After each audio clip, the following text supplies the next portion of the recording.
Want to hide apps on your Android phone? Watch on to know more. First of all, you can hide apps from your app drawer. To do that, open Settings on your Android phone.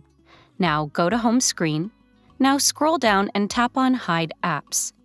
Next, you have to locate the app that you want to hide from this menu. Select it. Now navigate back to the home screen. Now, when you open your app drawer, you will not find that app anymore. Now, the next one is hiding an app by disabling it. The plus point in that is that by disabling it, you are saving precious storage space as well. So, open the app drawer and long tap on the app that you want to hide. Now, tap on Disable in here. That's it.